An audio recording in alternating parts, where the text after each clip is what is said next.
Combien fait 1 plus 1? Allez-y, je vous en prie, aucune question piège.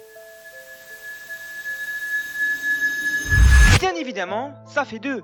Rien de surprenant, je l'espère. Mais pourquoi?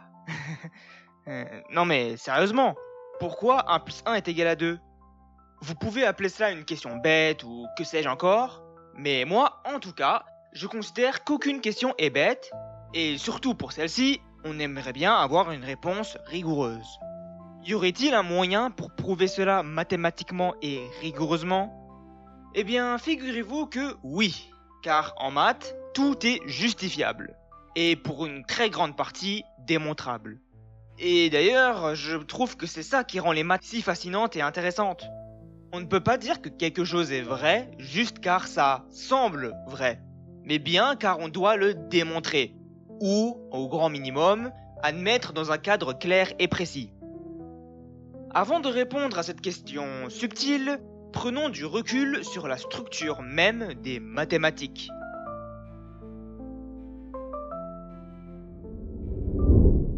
Faisons maintenant un peu d'épistémologie mathématique, afin de mieux cerner sa nature. Alors déjà, si vous savez pas ce que c'est de l'épistémologie, eh bien c'est simplement l'étude critique des sciences dans la détermination de leur origine logique notamment. Il faut bien comprendre que la structure des mathématiques est très bien organisée, principalement par les définitions, les propriétés, les théorèmes et ce qui nous intéresse surtout, les axiomes. Les définitions, ce sont des conventions arbitraires. Par exemple, l'énoncé on appelle le nombre pair tout entier divisible par 2, c'est une définition, et par conséquent ce n'est pas quelque chose qu'on démontre. Vous pouvez comprendre cela comme avec les mots dans la langue française. Si je vous demande de prouver que bonjour c'est la formule de salutation, eh bien ce serait totalement insensé, c'est sa définition. Ensuite on a les propriétés, qui sont des faits mathématiques qu'on peut remarquer à partir des définitions, des axiomes, des théorèmes, etc. Si je reprends l'exemple des nombres pairs, une propriété de ces derniers est qu'elle peut s'écrire sous la forme 2 fois n étant un entier naturel. Puis on a les théorèmes, qui sont des énoncés bien plus larges, démontrés par des axiomes, des définitions et des propriétés justement, comme le théorème de Pythagore par exemple. D'ailleurs, petite parenthèse, je l'ai justement démontré dans ma vidéo sur ce théorème justement. Donc si ça vous intéresse, vous savez ce qu'il vous reste à faire. Et les axiomes dans tout ça? Eh bien, ce sont des postulats, c'est-à-dire des énoncés considérés comme vrais sans preuve. Oui, je sais que ça peut sembler contradictoire par rapport à ce que j'ai dit précédemment en intro, mais le truc c'est que si on veut former n'importe quel système logique, eh bien on doit avoir une base. Et là en l'occurrence, cette base c'est bel et bien les axiomes. Imaginez ces axiomes comme les règles du jeu. Admettons vous êtes en train de jouer à une partie d'Uno entre amis, eh bien a priori les règles du jeu vous les remettez pas en cause. Eh bien là c'est exactement la même chose. J'aime bien cette analogie, car si je reprends l'exemple de la partie d'Uno, eh bien il existe certaines règles qu'on peut moduler. Par exemple, parfois on peut tolérer de placer toutes les cartes égales en même temps. Eh bien les axiomes, parfois on peut aussi les remettre en cause. Je pense par exemple à l'axiome du choix, qui est un axiome extrêmement controversé depuis très longtemps. Mais ce n'est pas interdit d'être contre les axiomes. Par contre, tout ce qui s'en découle, tu ne peux pas l'utiliser du coup. Dans les axiomes fondamentaux des mathématiques, on retrouve par exemple l'axiome de 0, qui stipule que le nombre 0 existe en tant qu'élément nul. Cet axiome fait partie des axiomes de Peano, qui nous intéressera tout particulièrement dans la partie suivante, dans laquelle on va prouver que 1 plus 1 est égal à 2.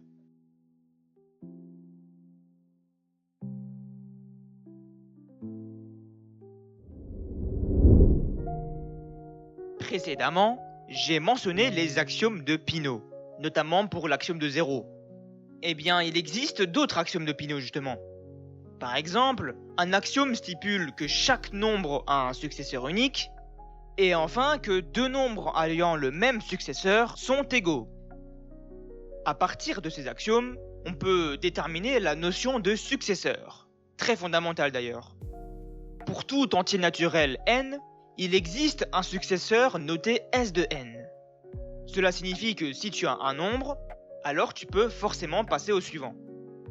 Par exemple, le successeur de 0, c'est égal à S de 0, autrement dit 1.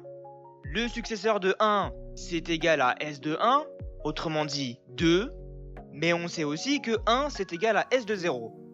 Donc 2, c'est égal à S de 1, qui est égal à S de 0. Cette application primitive permet notamment de définir les entiers naturels, et aussi par extension, les entiers relatifs.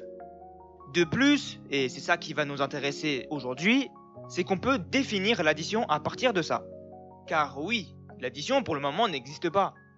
Et même si vous êtes en train de vous dire que le successeur d'un nombre ça ressemble bien à ajouter 1, eh bien ça, ok, c'est vrai pour vous. Mais là, dans ce cadre axiomatique, ce n'est pas du tout défini. Pour définir a plus b, on sait déjà ce qui se passe si b est égal à 0. Car a plus 0 est forcément égal à a. Ça, c'est stipulé par le premier axiome de 0 qui dit que 0 est un élément nul. Ensuite, on a la définition récursive qui dit que a plus s de b est égal à s de a plus b. Plus simplement, cela nous dit que ajouter le successeur de b à a, ça revient à effectuer le successeur de a plus b. Cette définition peut sembler assez naïve, mais en réalité, elle est bien fondée. Car si on part de b est égal à 0, eh bien on peut grimper dans les successeurs afin de créer des nombres de plus en plus grands. Bon, là c'est pas mal. On a défini l'addition, les antinaturels et la récursivité. Et bien maintenant, il nous suffit de prouver que 1 plus 1 est égal à 2 du coup. Regardez. 1 plus 1, c'est donc égal à 1 plus le successeur de 0. Mais d'après notre définition précédente, a plus s de b, c'est égal à s de a plus b. 1 plus s de 0, c'est donc égal à s de 1 plus 0. Et 1 plus 0, on sait que c'est égal à 1, d'après l'axiome de 0. Donc s de 1 plus 0, c'est égal à s de 1. Ce qui est finalement égal à 2. On vient de démontrer rigoureusement que 1 plus 1, c'est égal à 2. Alors attention, je tiens à souligner que cette démonstration n'est en effet pas absolument rigoureuse. Mais bref, dans l'optique de vulgarisation, je préfère laisser ça comme ça. Vous allez me dire que je chipote, mais en réalité, on peut prendre l'exemple de Monsieur Whitehead, rédacteur de Principia Mathematica, qui visait à fonder toute l'arithmétique sur des axiomes et de la logique pure. Et notamment ce qui m'intéresse là-dedans, c'est qu'ils ont pris 300 pages pour arriver à démontrer que 1 plus 1 est égal à 2. Ce n'est pas que c'est inefficace, mais plutôt que la rigueur extrême dans un système formel prend énormément de place. Certains pensent même que si on veut être rigoureux dans l'absolu, eh bien ça nous prendrait une infinité de pages. Donc, la morale du jour, c'est que ce qui paraît évident ne l'est que parce que notre cerveau a une intuition. Sans cette intuition, eh bien on est obligé de tout prouver.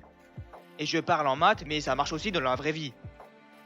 Dans tous les cas, si cette vidéo vous a plu, n'hésitez pas à la liker. Sinon, vous pouvez faire part de vos remarques et critiques en commentaire. Et si vous ne voulez pas rater le fil de publication des vidéos, n'oubliez pas de vous abonner. Sur ce, je vous dis à bientôt sur Licky Science.